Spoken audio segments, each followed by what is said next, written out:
posterior a la administración del antibiótico por dicho catéter. Punto número 4, el número de fracciones considerado óptimo para la documentación de un episodio de bacteremia es de 2 a 3 episodios. ¿Sí? Utilizamos siempre lugares diferentes de venopunción, obviamente. De esta manera logran detectarse más del 95% de las bacterias. Hay un video donde te muestran cómo se toma un retrocultivo. Si gustan, lo puedo compartir con el delegado o ponerlo en el Canva. ¿Sí? Los links de los videos. Esto aquí me lo hablo muy rápido. Simplemente cuando hablamos de bacteremias, esto puede terminar en una endocarditis. ¿Sí? La endocarditis infecciosa tiene múltiples etiologías, que pueden ser bacterianas o no bacterianas. Dentro de las bacterianas, la etiología puede ser por una endocarditis aguda, puede ser por una mala utilización de o los adictos a las drogas, de venopunción, accesos, ¿no? Prótesis, manipulación, mala manipulación genitourinaria, ¿sí? Hemocultivos negativos o microorganismos atípicos, como por ejemplo Coxiella, Brucella, Bartonella, Legionella, Candida y Aspergillus. ¿Sí? Dentro de las no bacterianas no vamos a ver esta parte. ¿Sí? Entonces, no todas las cariopatías predisponen igual y esto pasa por una profilaxis. Siempre una de alto riesgo y un procedimiento. Se le trata con una dosis de amoxicilina, ampicilina, clindamicina y otras como cefatoxina o ceftriaxona.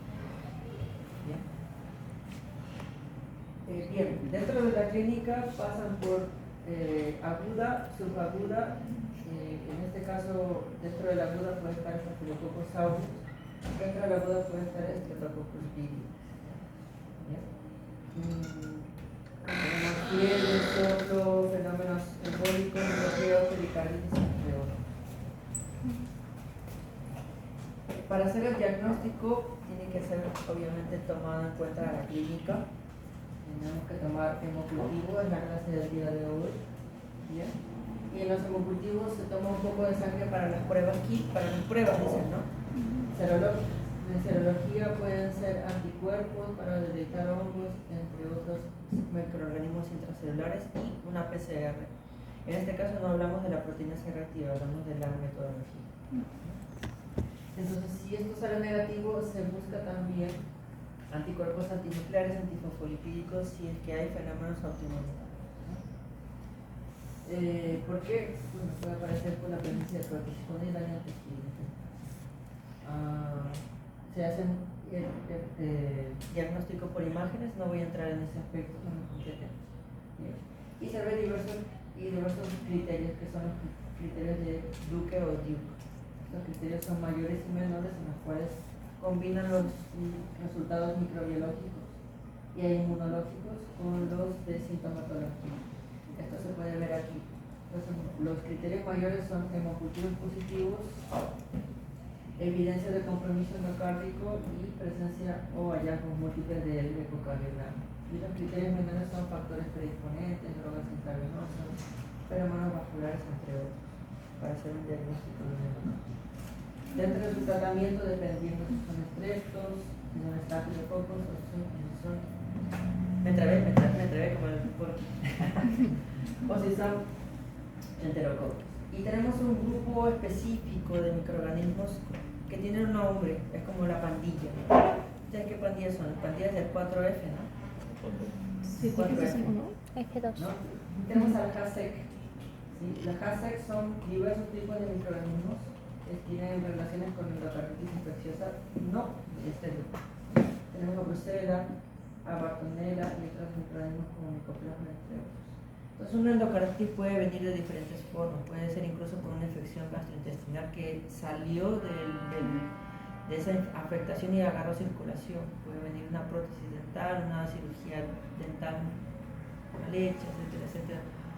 Válvulas cardíacas, todo eso puede originar una endocarditis. Hongos, cándidas, Aspergillus y puede venir de cirugías. Entonces, eso sí hay tratamiento.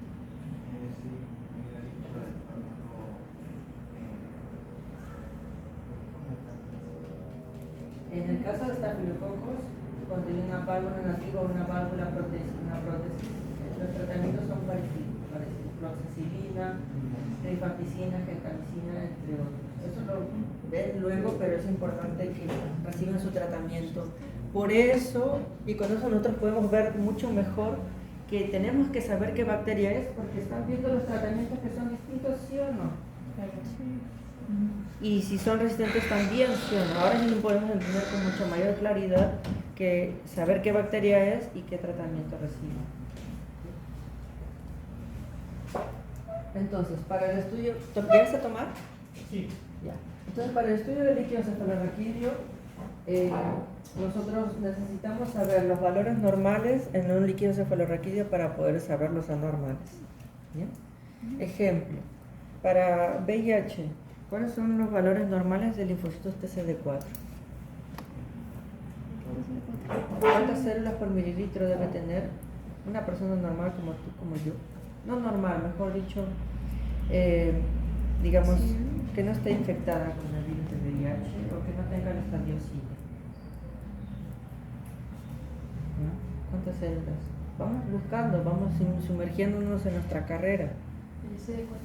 El CD4 entre 500 y 1500. ¿Sí? Y un paciente con VIH-Sida, ¿cuántos se debe tener? Aproximadamente menos de 200. ¿Sí? Entonces, esos datos ustedes van a servir para todo, ¿no? Cuánto de potasio, cuánto de sodio, ustedes ven en otras carreras, ¿cierto? En otros cursos, perdón. ¿Cierto? Potasio, sodio, todos los iones. Igual aquí, líquido cefalorraquídeo, ¿cuántos? ¿Cómo se llamaba la toma de muestra del líquido cefalorraquídeo? Función lumbar. ¿En qué vértebras? L3 y la L5. ¿Okay? Entonces, acá está un cuadro de los valores normales de iones y de glucosa y de proteínas y de células en un individuo. ¿Bien? Presión normal, las proteínas están entre 10 y 45, la glucosa entre 40 y 80. ¿Bien? Las células de los linfocitos, hay 3 linfocitos por mililitro normalmente. ¿Bien?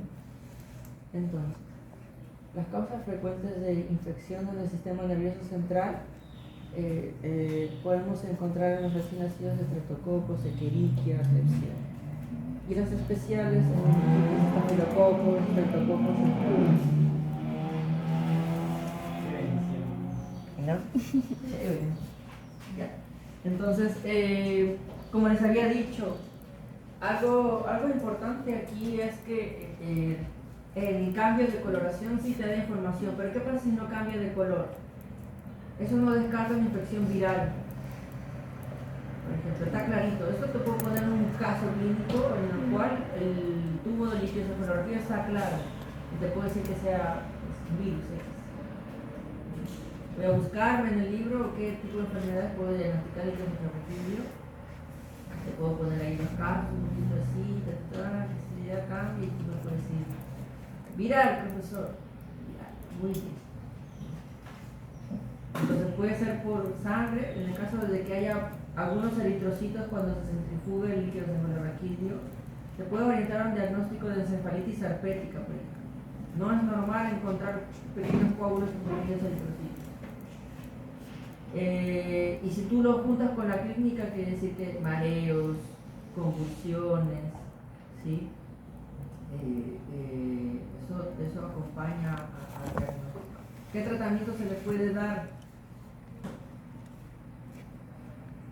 Para el herpes, ¿qué tratamiento se le da?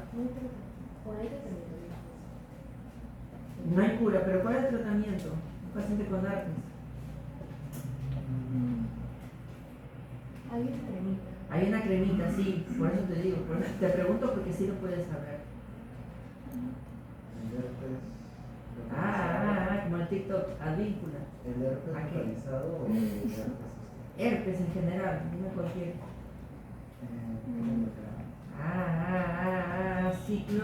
Ciclovir. Ok, no se olvide, aciclovir. Antes preguntaba su mecanismo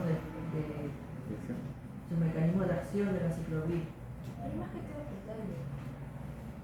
Sí, es normal, pero el mismo herpes puede aparecer a nivel del sistema nervioso central también. ¿Sí? Ejemplo, los pacientes, los odontólogos pueden tener esta superficie herpética. A veces les sale herpes en el dedo. La foto ahí, sale herpes en el dedo. Obviamente dentro de, si es mano derecha, no es fácil de poder Vanciclovir. Lo vamos a ver más adelante. Lo van a ver más adelante. Correlación de Gram, correlación de Wasson para ver qué cosas se ve en Wasson.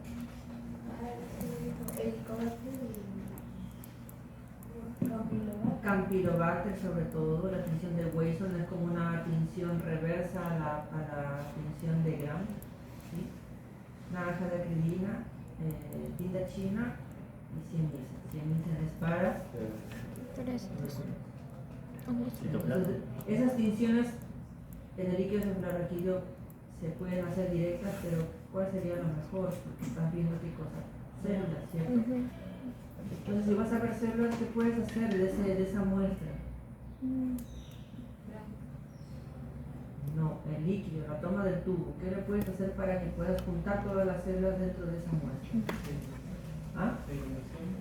Ya, ¿cómo las alimentas? ¿Lo puedes dejar ahí por años? No. ¿Qué puedes hacer para acelerar esa sedimentación? Centrifugar. Con eso pueden hacer las tinciones, ¿cierto? Y eso es lo que se hace. Centrifugas, sedimento, pasas a hacer tinciones y cultivar, ¿no? Porque vas a encontrar las bacterias. Si es hongo, ¿qué tipo de agar usas? ¿Maconque? No. Si es hongo, ¿qué agar usas? Lo universal para todos los mayoría de hongos. Chocolate. Los hongos se saborean ahí. Era un chocolate que solo era para hongos. Saborea, Sabroso. Saburo. Para el criptococcus. Para micobacterias se utiliza el agar Lowenstein-Jensen. El agar o el medio de cultivo Lowenstein-Jensen. Yo hacía mis juegos ahí cuando tenía fiestas, hacíamos juego de palabras de microbiología. Mientras vamos tomando, vamos avanzando. A ver, Lowenstein-Jensen. El criptococcus neoformans, el criptococcus neoformans. En fin, no les digo que lo hagan ya, porque no sé si quiero ser mal influencia. El lobo está temático con el cultivo de micobacterias. Ahí se ven los micobacterias tuberculosis, tiene un crecimiento costroso, blanco. Y el sobrenadante, ¿qué podemos encontrar? Anticuerpos. ¿Para qué sirven los anticuerpos en una infección para ustedes, para nosotros, los biólogos?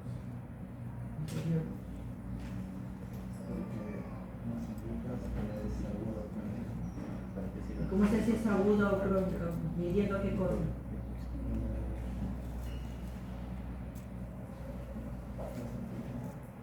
Proteínas, ya. Pero ¿qué proteínas o glucoproteínas hay en? Inmunoglobulinas. MG, ahí está, para hacer ELISA, para hacer pruebas de vacunación, entre otros. Entonces ya tenemos el diagnóstico, podemos empezar a evaluar todo lo que tenemos, ¿cierto? Jesucristo. Entonces, en estos 5 minutos voy a correr. Empezamos. Aquí arriba dice bacteriana. Cuando la glucosa va a ser consumida ya sea por las bacterias o hongos, en el líquido cefalorraquídeo va a ser menor de 40. Y se van a disparar no solamente los leucocitos, específicamente los polimorfos nucleares. Hablamos de macrófagos, neutrófilos, basófilos. ¿Bien? Esos son polimorfos nucleares. ¿Los linfocitos son polimorfos nucleares? ¿Sí o no? ¿Cuántos núcleos tiene el linfocito? Uno. Entonces es polimorfo nuclear. No.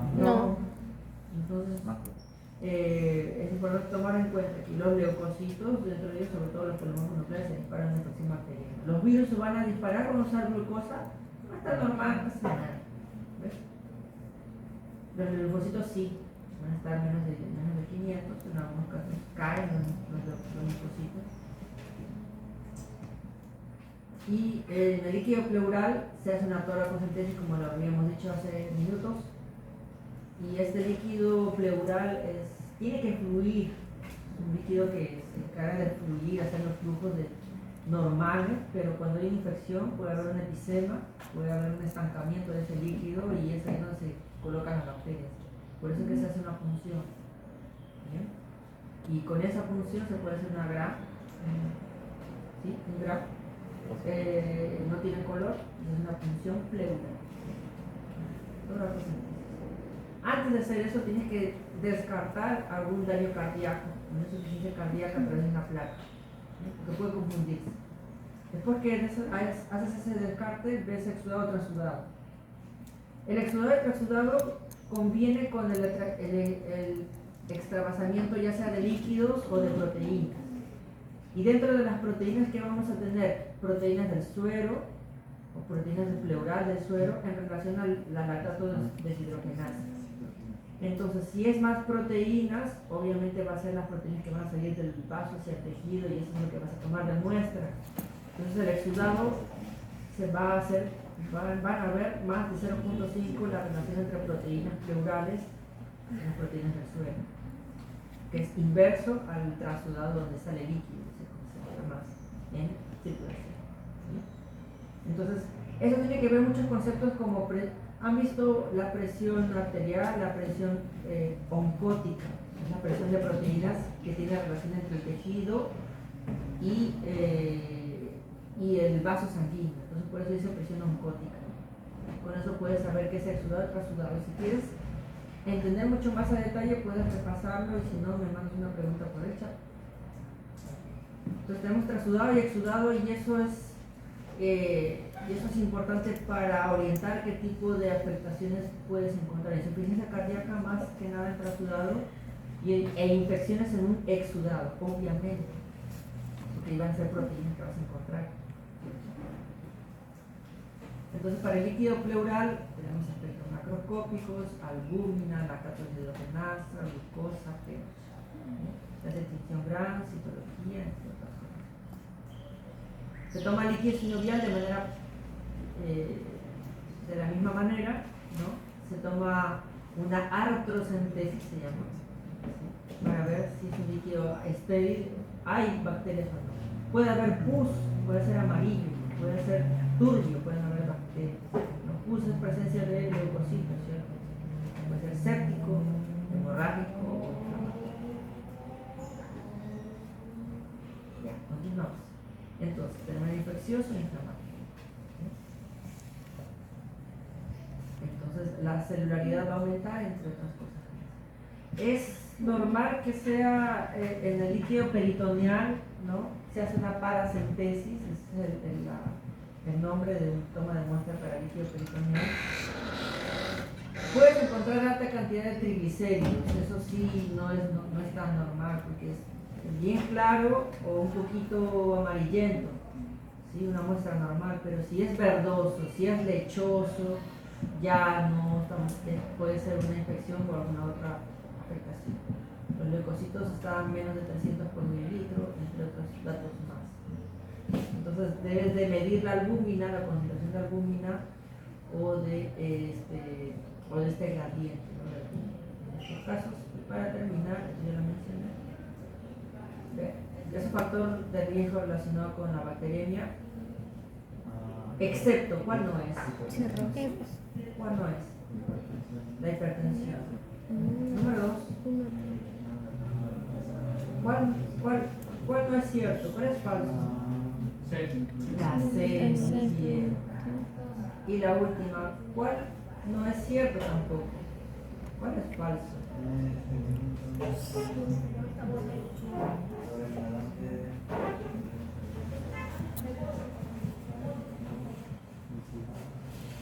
La B, creo. La B.